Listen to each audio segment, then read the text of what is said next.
Hello everyone, very good morning to all of you. Welcome to the नुअर Nikhil channel और मैं हूँ पूजा मिश्रा। तो हमारी ये industrial relations and labour law की अगली क्लासेस है। ठीक है, हमने अपनी लास्ट क्लास में क्या पढ़ा था? इंटर स्टेट माइग्रेंट वर्कमैन वाला एक्ट हमने पढ़ा था। ठीक है, इस क्लासेस में again we will be completing one chapter जो है हमारा पूरा कंप्लीट हो जाएगा, that is chapter number 10। And किसी को भी अगर इंडेक्स में प्रॉब्लम हो कि कैसी इंडेक्सिंग चल रही है, यानी कि किस चैप्टर नंबर 10 में अगर लिखती हूँ तो उसके क्या इंडेक्स होंगे, किस इंडेक्स को मैं रेफ़र करती हूँ, तो आप हमारी पहली क्लास में चले जाओ। पहली क्लास का जो हमारा PDF है आप उसको भी रेफ़र कर सकते हो हमारे टेलीग्राम चैनल से। ठीक है, उसमें देख लो, मैं उसके अकॉर्डिंग यहाँ पे चैप्टर के जो नाम होते हैं वो उसके अकॉर्डिंग लिखती हूँ। तो आप वहाँ पे मैंने अपनी पहली क्लासेस में जो है पूरे डिटेल में हमारी क्या सिलेबस है, कितने चैप्टर्स में हमारी पूरी सिलेबस जो है वो डिवाइडेड है, वो मैंने सब कुछ बताया हुआ है, तो आप वहाँ से जाके रेफ़र कर सकते हो। ठीक है, तो चलो हम लोग अपनी आज की क्लासेस को स्टार्ट करते हैं।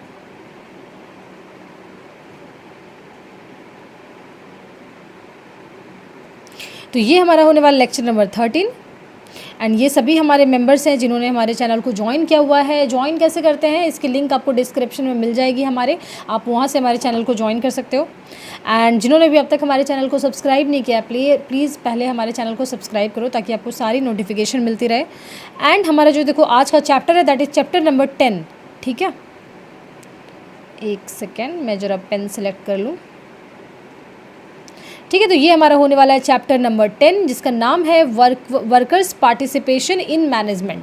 वर्कर्स जो है, जो फैक्ट्री में काम करते हैं, उनका कैसे पार्टिसिपेशन रहता है मैनेजमेंट में। ठीक है, रूल क्या कहता है, एक्चुअल क्या कंडीशन है, सब कुछ हम लोग देखेंगे। ठीक है, देखो सबसे पहले यहाँ पे वर्कर्स पार्टिसिपेशन इन मैनेजमेंट का मतलब क्या होता है? द इन्वॉल्वमेंट ऑफ वर्कर्स का क्या इन्वॉल्वमेंट है in decision making process of an organisation. Organisation के जो बोर्ड मेंबर्स होते हैं, ठीक है, बोर्ड मेंबर्स जो है वही डिसाइड करते हैं, हर चीज़ के डिसीजंस लेते हैं। तो डिसीजन मेकिंग प्रोग्रेस में वर्कर्स का क्या पार्टिसिपेशन है, उसके बारे में ये एक्ट है।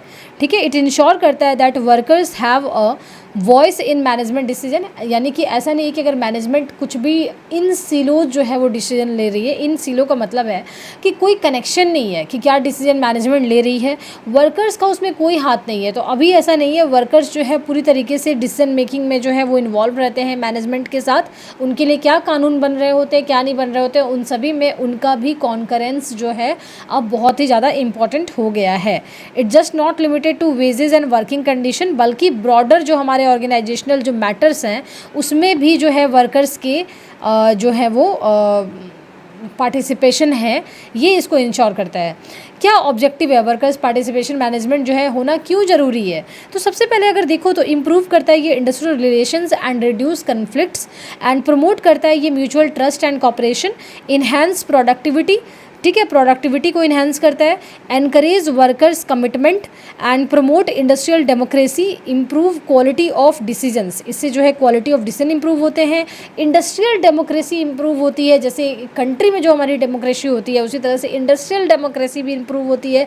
वर्कर्स का जो कमिटमेंट है टुवर्ड्स ऑर्गेनाइजेशन का, जो हमारा कुछ ना कुछ गोल होता है ना, कोई भी चीज़ अगर सेटअप होती है तो वो किसी न किसी उद्देश्य के साथ ही होती है, तो उस उद्देश्य में जो है वर्कर्स भी बढ़ चढ़ कर हिस्सा लेते हैं अगर उन्हें डिसीजन मेकिंग में शामिल किया जाता है। तो अब देखो, अगर हम फीचर्स की बात करें तो वर्कर्स पार्टिसिपेशन मैनेजमेंट जो है उसके क्या फीचर्स किस तरह से होने चाहिए वो, तो जॉइंट डिसीजन मेकिंग होना चाहिए between employer and employee, emphasis होना चाहिए ऑन द म्यूचुअल कंसल्टेशन पे कि आपस में कंसल्ट कर रहे हैं कुछ भी लॉ बनाने से पहले, डेमोक्रेटिक पार्टिसिपेशन होना चाहिए in the workplace, cover करता है decision on production safety welfare and working condition and implemented through the formal and informal mechanism.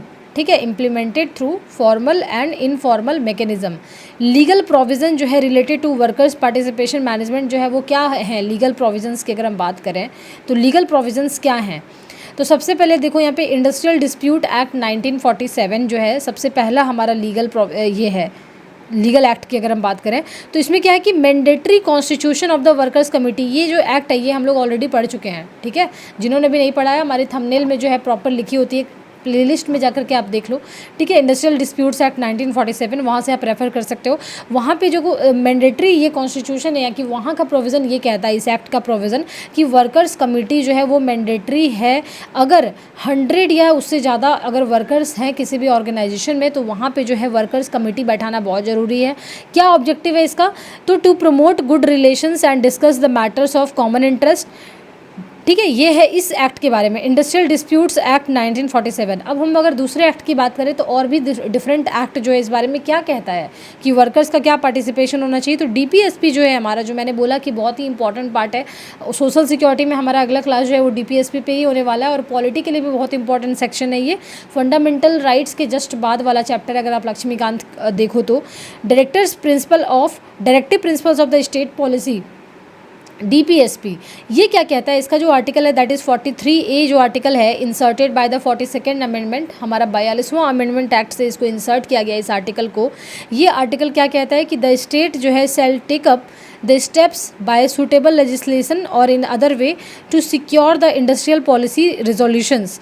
यानी कि 43A जो हमारा आर्टिकल है डीपीएसपी में, सिंपली अगर हम बात करें तो वो ये कहता है कि वर्कर्स का पार्टिसिपेशन जो है बहुत ही ज़्यादा ज़रूरी है, ठीक है। अगर हम और एक्ट की बात करें तो हमारा डिफरेंट और भी क्या लीगल प्रोविजंस है जो इस बारे में बात करता है। तो इंडस्ट्रियल पॉलिसी रिजोल्यूशंस अगर 1956 ये वाले एक्ट की हम बात करें तो इसमें भी जो है worker participation in public and private sector को एनकरेज किया गया है, ठीक है। अब देखो यहाँ पे कि कितने तरह के जो है वो वर्कर्स के पार्टिसिपेशन हो सकते हैं, कितने तरह के हमारे फॉर्म्स या कितने तरह के लेवल्स हैं। तो देखो यहाँ पे बहुत सारे डिफरेंट लेवल्स दिए गए हैं, informative level, consultative, associative, administrative, decisive and self management, ठीक है। बहुत टाइप ऑफ लेवल्स दिए गए हैं जिसमें कि फॉर्म्स ऑफ पार्टिसिपेशन कैसे होंगे। जैसे कि इंफॉर्मेटिव लेवल की अगर हम बात करें तो इन्फॉर्मेशन शेयरिंग की तरह होगी इसमें।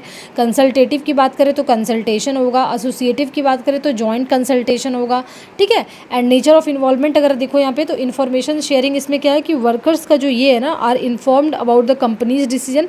एंड कंसल्टेटिव लेवल की अगर हम बात करें तो इसमें क्या है कि मैनेजमेंट जो है वो seeks workers opinion before final decision. And associative level की अगर हम बात करें तो इसमें क्या है कि वर्कर्स एंड मैनेजमेंट जो है वो जॉइंटली डिस्कस करते हैं issues, management usually retains the final से। ये सब यहाँ पे डिफरेंट टाइप ऑफ लेवल है, आप इसको डिटेल में पढ़ लेना पीडीएफ देख करके। Forms of workers participation management की बात करें तो और कितने तरह के फॉर्म्स है, तो देखो यहाँ पे India has adopted consultative and participative forms rather than full को डिटर्मिनेशन। इंडिया के जो सेटअप हैं इंडस्ट्रियल वाले, उसने क्या अडॉप्ट किया गया है, क्या अडॉप्ट किया उसने? कंसल्टेटिव वाला फॉर्म इन्होंने अडॉप्ट किया है, ठीक है। कंसल्टेटिव क्या है, देखो यहाँ पे पिछले वाला मेंबर कि कंसल्ट करेगा, वर्कर से क्या करेगा? कंसल्ट करेगा। यानी कि मैनेजमेंट जो है फाइनल डिसीजन लेने से पहले वर्कर्स का ओपिनियन एक बार ज़रूर पूछेगा, ज़रूर मांगेगा, ठीक है।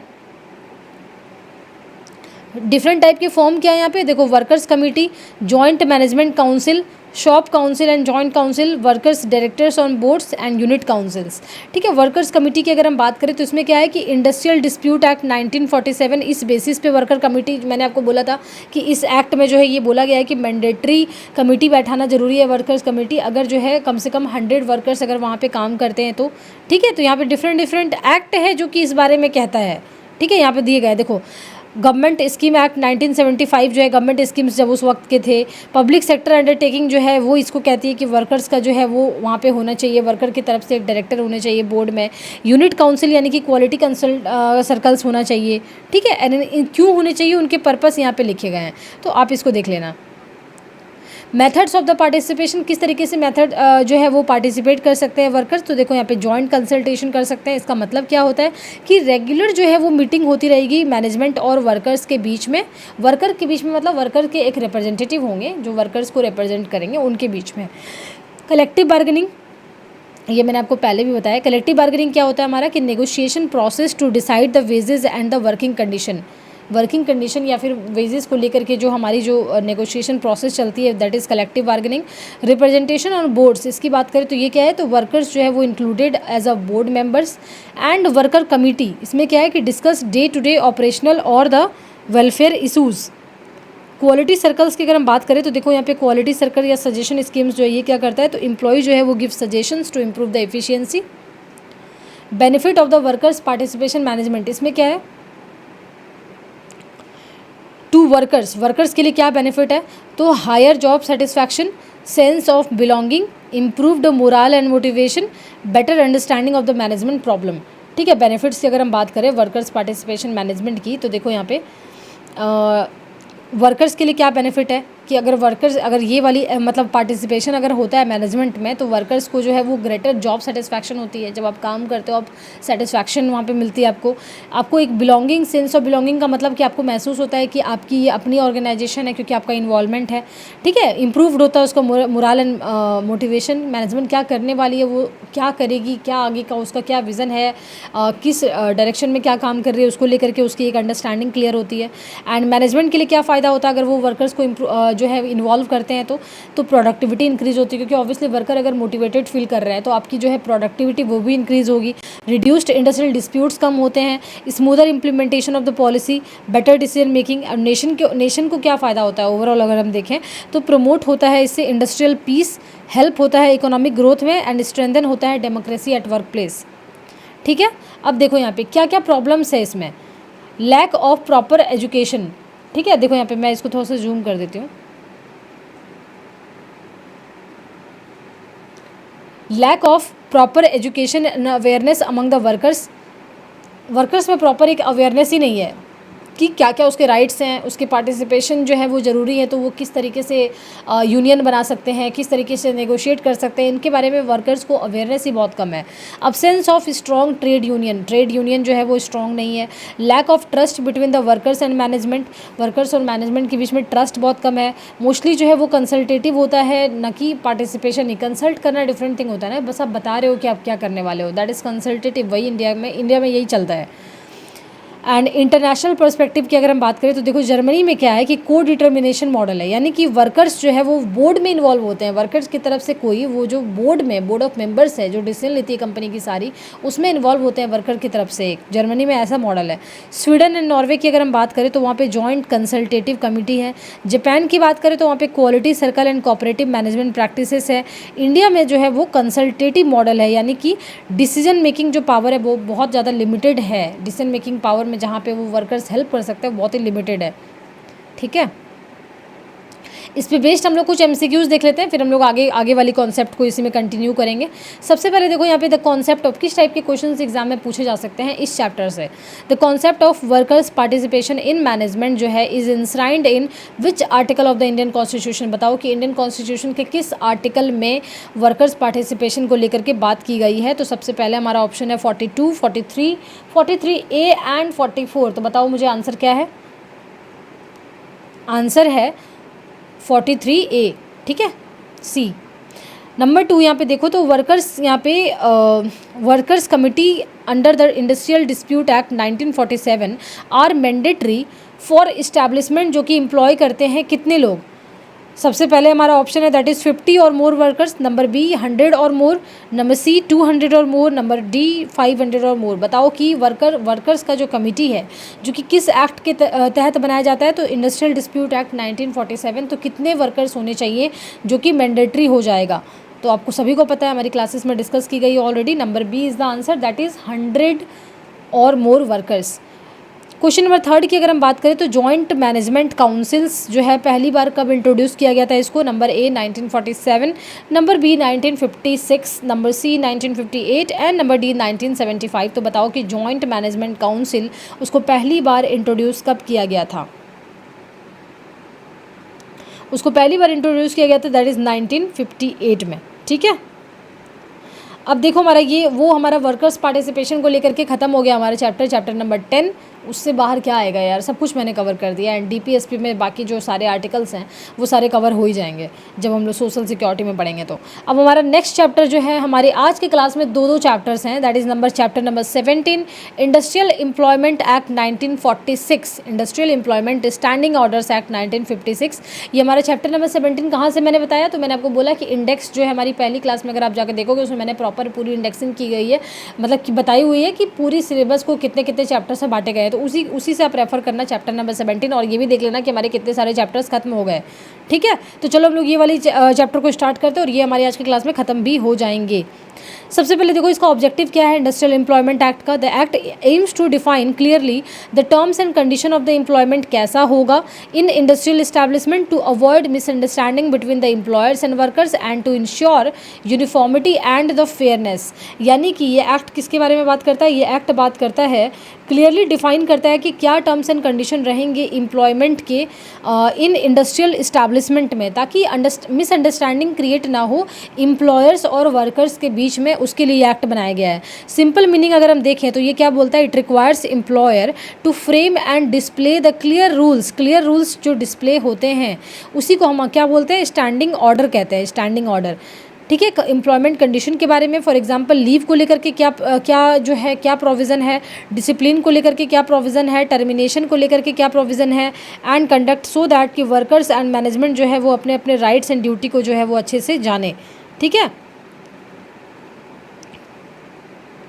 It requires employers to frame and display clear rules about employment conditions, जैसे कि लीव को लेकर, डिसिप्लिन, टर्मिनेशन एंड कंडक्ट को लेकर के। ठीक है, इनैक्टमेंट अगर हम देखें तो ये एक्ट जो है वो कब आया है, तो 1946 में। ये आपको याद करने हैं, एग्जाम में जो डायरेक्ट क्वेश्चन पूछे जाते हैं कि एक्ट कब आया है एंड कब इन्फोर्स हुआ है, तो सेम ईयर इन्फोर्स हुआ है। बहुत बार ऐसा होता है कि एक्ट जो है वो 1946 में आ जाते हैं बट इन्फोर्स जो है 4 साल 5 साल के बाद भी होते हैं।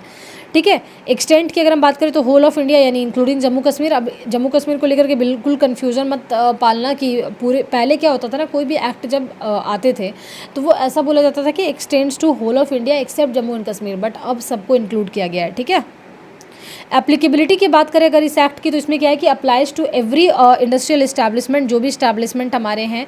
मैंने आपको पहले बताया कि जो भी ये सब बेसिक डेफिनेशन है ये मैंने अपनी पहली क्लास में कवर की गई है, तो आप वहाँ से जाके देख सकते हो। जो कि एम्प्लॉय करता हो 100 और more workers, applies to every industrial establishment जो कि एम्प्लॉइंग 100 और मोर वर्कर्स, वहाँ पर ये एक्ट जो है वो अप्लाई होगा जहाँ पे कम से कम 100 वर्कर्स जो है वो काम कर रहे हैं। फॉर एग्जाम्पल जहाँ पे वर्कर्स कमेटी वहीं पर बैठाई जाएगी जहाँ पे 100 या 100 उससे ज़्यादा एम्प्लॉयर अगर मतलब ये वर्कर अगर एम्प्लॉयड हैं तो वैसे ही सेम यहाँ पे ये जो एक्ट है हमारी ये वहीं पे एप्लीकेबल होगी जहाँ पे मिनिमम 100 वर्कर काम कर रहे हों। की डेफिनेशन अगर हम बात करें तो स्टैंडिंग ऑर्डर्स बहुत जगह आपको मिलेंगे। उसका मतलब क्या होता है, मैंने आपको बताया था, रिटन क्लियरली जो है रूल्स जहाँ पे लिखे होते हैं साफ साफ कि क्या कंडीशन रहने वाले हैं, साफ साफ जहाँ पे रूल्स लिखे हैं उसको कहते हैं हम लोग स्टैंडिंग ऑर्डर्स। ऐसे रूल्स को इंडस्ट्रियल इस्टेब्लिशमेंट क्या होता है जिसको कि डिफाइन किया गया इस एक्ट के तहत, जो कि इंक्लूड करता है फैक्ट्री, फर्म, ये प्लांटेशंस हो गए, माइंस हो गए। सर्टिफाइंग ऑफिसर क्या होता है कि लेबर कमिश्नर जो होता है और अथॉरिटी जो कि अपॉइंटेड बाय द गवर्नमेंट, जो कि सर्टिफाई करता है स्टैंडिंग ऑर्डर्स जो होता है उसको सर्टिफिकेशन देना, सर्टिफाई करना, उसको कहते हैं सर्टिफाइंग ऑफिसर। मेन प्रोविज़न की अगर हम बात करें एक्ट में तो क्या है वो, तो देखो यहाँ पे मेन प्रोविज़न की अगर हम बात करें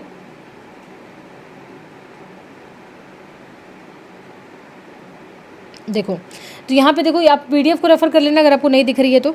submission of the draft standing orders, every employer उसको मस्ट प्रिपेयर करना पड़ेगा और सबमिट करना पड़ेगा उसको, जो भी उसके स्टैंडिंग ऑर्डर्स यानी जो भी उसके रूल्स एंड रेगुलेशंस हैं अपने कंपनी के, उसको जो है वो ड्राफ्ट में प्रिपेयर कर लो एंड सबमिट कर दो उसको सर्टिफाइंग ऑफिसर को 6 महीने के अंदर, जब से आपके ऊपर एक्ट जो है वो अप्लाई हो जाता है। यानी कि मान लो कि आपके पास 100 वर्कर्स हैं, आप पे एक्ट अप्लाई हो गया, अब आपके पास 6 महीने का टाइम है जहाँ पे आप अपने पूरे रूल्स एंड रेगुलेशंस को मतलब यानी कि ड्राफ्ट स्टैंडिंग ऑर्डर्स को जो है वो आप अपने बनाओगे और जाकर के उसको सर्टिफाइंग ऑफिसर को आप सबमिट करोगे उस ऑर्डर को सर्टिफाई करने के लिए।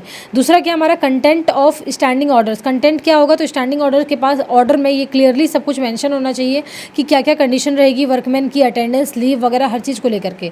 सर्टिफिकेशन क्या है, सर्टिफिकेशन की बात की गई है, उसमें क्या है, सर्टिफाई ऑफिसर जो है वो एग्जामिन करेगा और अप्रूव करेगा उसको, जो हमारा ड्राफ्ट था ना स्टैंडिंग ऑर्डर का उसको।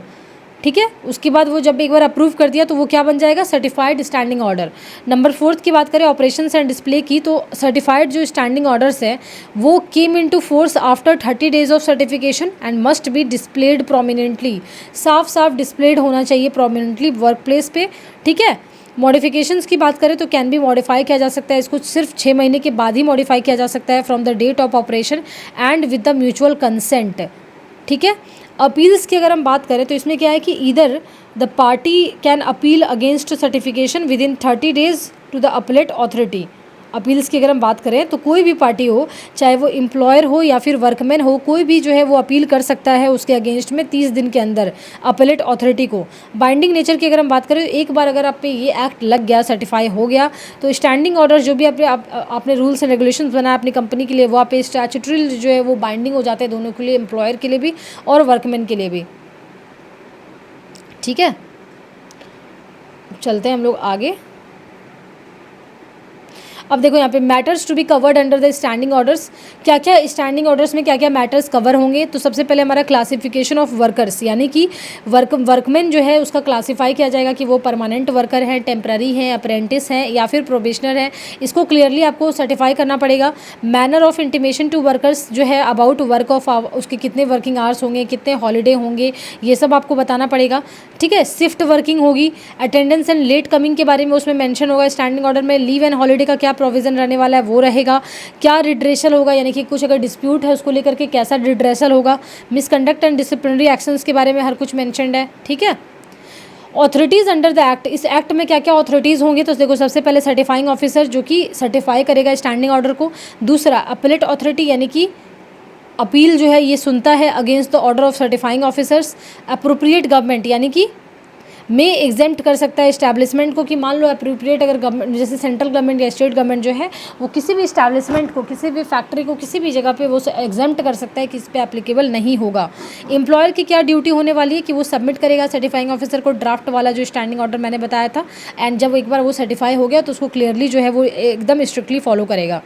एंड डिस्प्ले होनी चाहिए उसकी कॉपी दोनों लैंग्वेज में, एक इंग्लिश में मस्ट है और दूसरी एक लोकल लैंग्वेज जो भी वहाँ पे है। ठीक है, and rights of the workman, workman का क्या राइट है, तो पार्टिसिपेशन जो है in the certification proceeding through the union, और सर्टिफिकेशन जो प्रोसेस हमारा चलेगा जब वो सर्टिफाइंग ऑफिसर को सबमिट करेगा अपना ड्राफ्ट, तो उसमें जो है वर्कमैन उसकी तरफ से यूनियन के कोई लोग भी उसमें जो है वो या फिर उसका रिप्रेजेंटेटिव वो भी शामिल होगा। Right to appeal against the unfair और द वेग स्टैंडिंग ऑर्डर, मान लो कि कंपनी ने कुछ गलत जो है नियम कानून बना दिए और उसको सर्टिफाइंग ऑफिसर के पास अगर सबमिट कर दिया, तो उसके पास जो है वर्कमैन के पास पूरा ये राइट है कि वो राइट टू अपील है, वो अपील कर सकता है अगेंस्ट द अनफेयर के बारे में। ठीक है, दूसरा protection from the arbitrary changes, ऐसा नहीं कि जो मैनेजमेंट है वो कुछ भी अपने मन से कुछ भी चेंजेस कर रही है। पेनल्टीज़ की अगर हम बात करें तो अगर मान लो कि तुमने अगर स्टैंडिंग ऑर्डर अगर कंपनी ने सबमिट करना नहीं, मतलब विद इन जो उसका टाइम फ्रेम है उसके अंदर अगर सबमिट नहीं किया, तो उसको फाइन कितनी लगेगी, 5,000 तक, या नहीं तो एंड का मतलब होता है प्लस, और नहीं है यहाँ पे एंड है, एंड का मतलब होता है प्लस 200 रुपये per day for the continuing default and breach of the certified standing order. अगर मान लो तुमने किसी ऑर्डर का उल्लंघन अगर कंपनी करती है तो उसको 100 और 25 रुपया पर डे देना पड़ेगा। ठीक है, क्या सिग्निफिकेंस है इसका, इससे इंडस्ट्रियल पीस प्रमोट होती है, transparency, workers from the arbitrary action उससे प्रमोट होती है। ये पढ़ लेना आप, ये नॉर्मल है, ये इजीली अंडरस्टैंडेबल है, तो आप इसको पढ़ लेना। रिसेंट डेवलपमेंट की अगर बात करें तो और क्या क्या डेवलपमेंट हुआ इस एक्ट में, तो दिस एक्ट को किसके अंदर डाला गया है, किस कोड के अंदर डाला गया है, तो इसको डाला गया है इंडस्ट्रियल रिलेशन कोड 2020। देखो ये बहुत इंपॉर्टेंट है कि इसको किस एक्ट के तहत डाला गया है। मैंने जब आपको कोड पढ़ाया था तो मैंने आपको बोला था कि इस एक्ट के तहत क्या क्या जो है वो पुराने वाले लॉ सब्ज्यूम होने वाले हैं। आप मेरी उस क्लासेस को जाकर के देख लेना, आपको ये ज़रूर याद करना है क्योंकि ऐसे क्वेश्चन ही एग्जाम में आएंगे कोड से।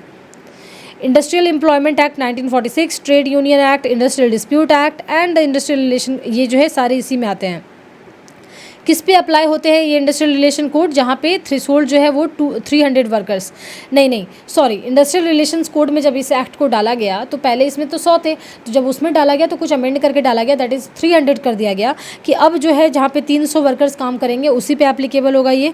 एम्प्लॉयर्स जो है कैन मॉडल अडॉप्ट कर सकता है मॉडल स्टैंडिंग ऑर्डर जो कि issued by the government and digital submission and the certification system. इतना इस पे बेस्ड हम लोग MCQ देख लेते हैं। हमारा ये चैप्टर जो हमने किया ये खत्म हो गया हमारा चैप्टर, एंड बहुत ज़्यादा डिटेल से पढ़े हैं यार हम लोग, और इससे डिटेल में क्या पढ़ोगे, थोड़ी ना आपको आप इसके लिए पढ़ाई कर रहे हो लेबर कमिश्नर के लिए, तो इसमें एकदम जितनी भी डिटेल से एग्जाम में क्वेश्चंस आपको पूछे जाएंगे हर कुछ इसमें कवर हो गया, और जो भी मैंने आपको पहले बताया जो भी अगर कुछ छूट भी जाएंगे तो वो आपके कवर हो जाएंगे MCQ के जरिए।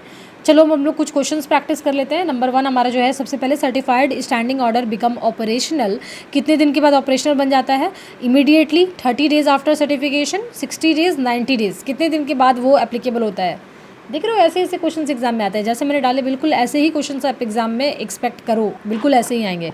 और हमारी जो मॉक आने वाली है वो तो बिल्कुल एग्जाम पैटर्न पे ही मैं डालूंगी, पूरी तरीके से सारे क्वेश्चंस को सेट करूँगी। तो मैं आपको ज़रूर ये करूँगी, सजेशन दूंगी कि आप प्लीज़ उस मॉक को जो है वो ज़रूर ये करना। अब हम लोग देखते हैं पहले मॉक का क्या हमारा रहेगा, कितने फ्री में मॉक्स आएंगे, कितने जो है अगर कुछ उसमें आपको पैसे देने भी पड़ेंगे मॉक्स के लिए तो ये बहुत ही मिनिमम अमाउंट होंगे, 100 रुपये 150 रुपये इस टाइप से अमाउंट होंगे। Don't worry, not be in 1000 कि 4000 5000 रुपये लग रहे हैं, बिल्कुल सा मिनिमम होगा। जो हमारी कॉस्टिंग लग रही होगी जितना प्रिपेयर करने में बस उतने ही होंगे, मुश्किल से 150 से लेकर के मैक्सिमम जो मैं आपको बोल रही हूँ दैट विल बी 150 टू 200 के बीच में होंगे, जिसमें आपको 10 मॉक टेस्ट मिलेंगे।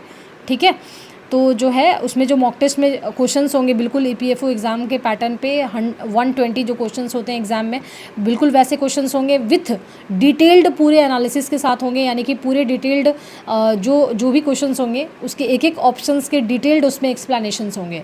मतलब 120 क्वेश्चंस के आप समझ लो कि पूरी तरीके से डिटेल्ड उसके बारे में एक्सप्लेनेशन, यानी कि एग्जाम के लिए कितना रेलेवेंट है, कोई क्वेश्चन कैसा बन रहा है, उस टॉपिक पे आपको इर्द गिर्द पूरी इन्फॉर्मेशन मिल जा रही है। क्लासेस तो मिल ही रही है, इसके अलावा जो है उसमें आपको अलग से इन्फॉर्मेशन मिल रही है सारे ऑप्शंस के भी एक्सप्लेनेशन के साथ। तो मैं आपको ज़रूर रिकमेंड करूँगी कि वो आप जो मॉक है वो ज़रूर से ज़रूर आप लोग लेना।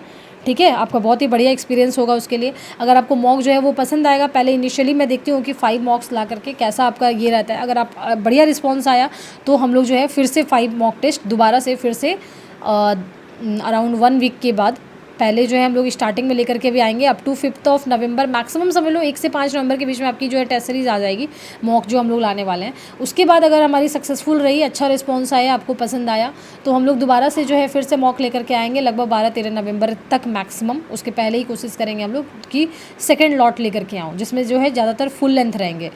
ठीक है, तो ये थी हमारी उसकी।